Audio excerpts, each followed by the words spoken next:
Good morning, lovelies. Welcome to day 3 of this 15 days of self-care that I'm doing as part of the Ecology Challenge, the Ecology Live Challenge, getting therapists and counsellors and helping professionals into live video chats to help them grow themselves and their confidence and learn to speak about themselves and just put themselves out there in this live format, which is very different to pre-recorded video. And I might talk about that some other time. Today, I'm going to be talking about accountability and how that fits into the therapeutic setting that is my Goddess Kindled Universe business. So first of all, I'm going to ask you a couple of questions. So think of the person that you feel closest to.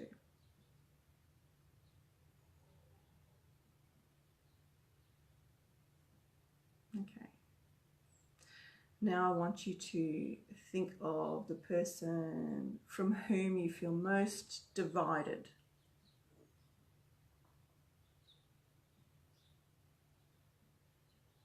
Yeah.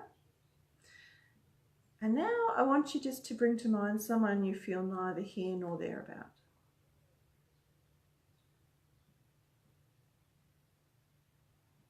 Okay, so in all your thinking to bring to mind those 3 people, were you anywhere in any of your thoughts? Okay, and the reason I ask that is because the general answer is no. And it's even a surprise to consider that you might belong in any of those categories. But you do. And or chances are, if you were to have to put yourself into one of those categories, it wouldn't be the person you feel closest to.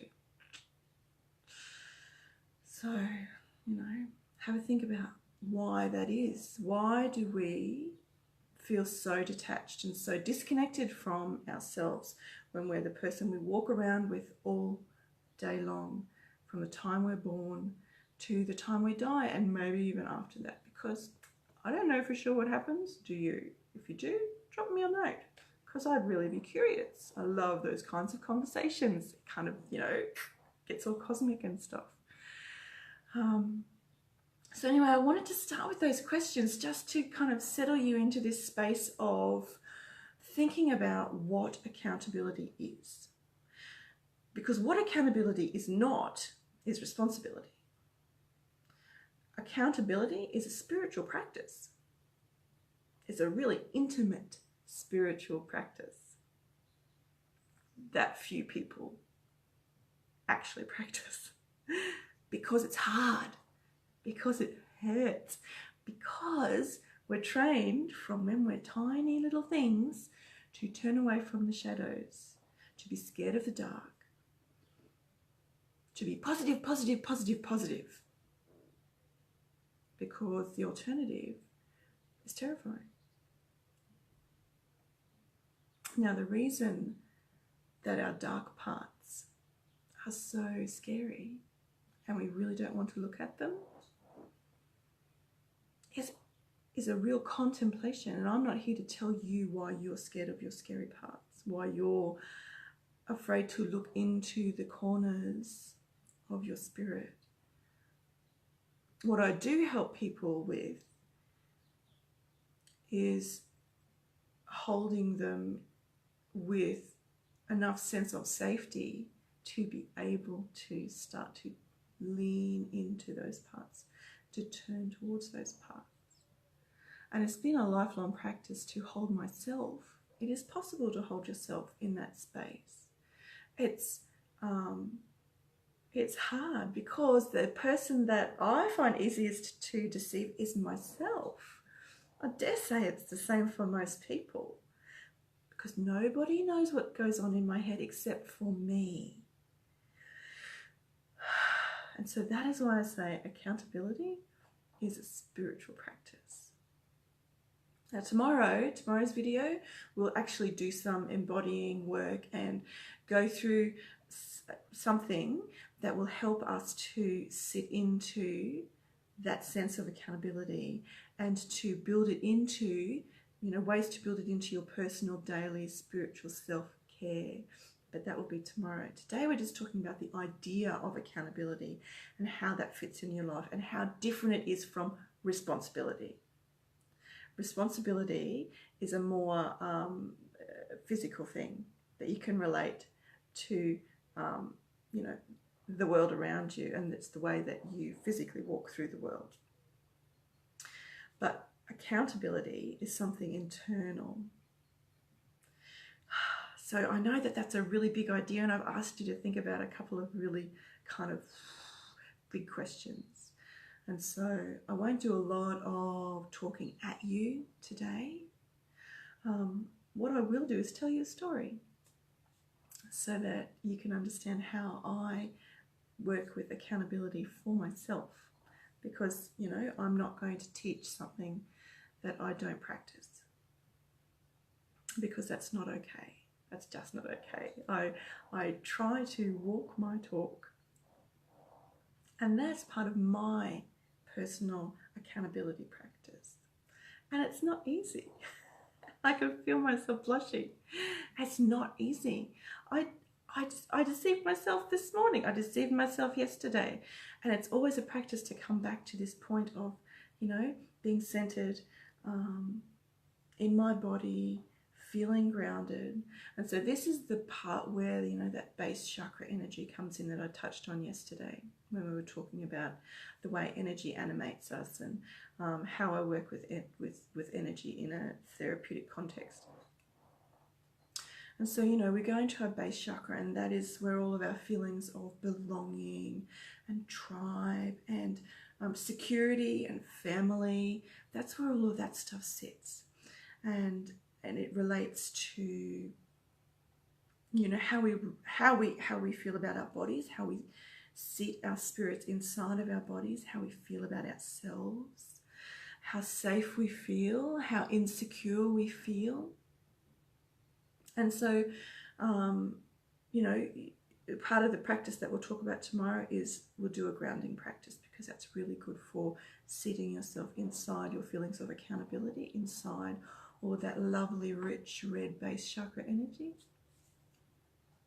But the story I'm going to tell you about today, coming back to my story, I didn't sidetrack myself enough to get away from it. All right, I'll tell you the story. So, I have a hip injury. Well, injury deterioration.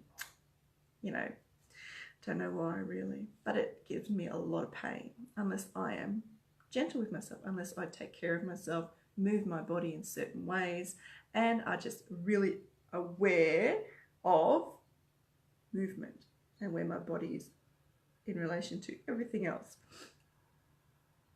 And so I do yoga. I love yoga. I love the idea of yoga. I get really romantic about the idea of stretching out on a mat and making beautiful shapes with my body and all of that. Now, for most of my life, like I'm 45 now, for most of my grown-up life, doing whatever I wanted to do with my body has not been a problem. And then a year ago, my body decided that it wasn't going to cooperate so readily anymore, and I had to come to terms with my relationship with my physical body. About time, you might say, yes.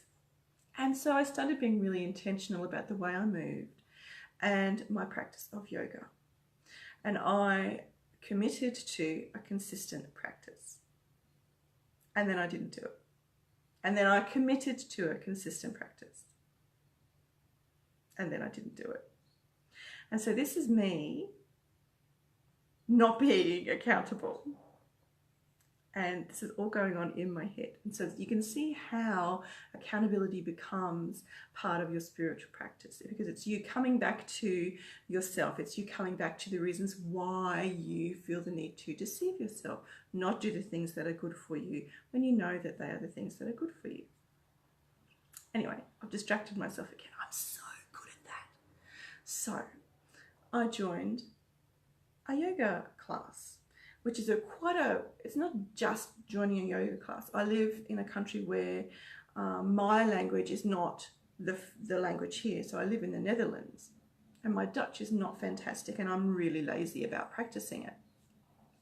And the fact is, most people understand a smattering of English here, and so I don't feel the need to, really tuck into that. I make myself understood, and people understand me, and I understand the language more than I speak it. And so it was really kind of brave of me to join this class. The whole class is in Dutch. What it did was get me out of my head, because I really had to focus on what the teacher was saying. So I wasn't there thinking, okay, I need to remember this to do it when I get home. I was there, I was present. It was a totally mindful experience, and it was beautiful. And so I've been doing that for a couple of months. And so, but lately, the weather's not been great. I didn't want to go out on my bike to go into the class. And so I made excuses about why I couldn't go. And that's lying to myself. And I'm so good at it, I believe it.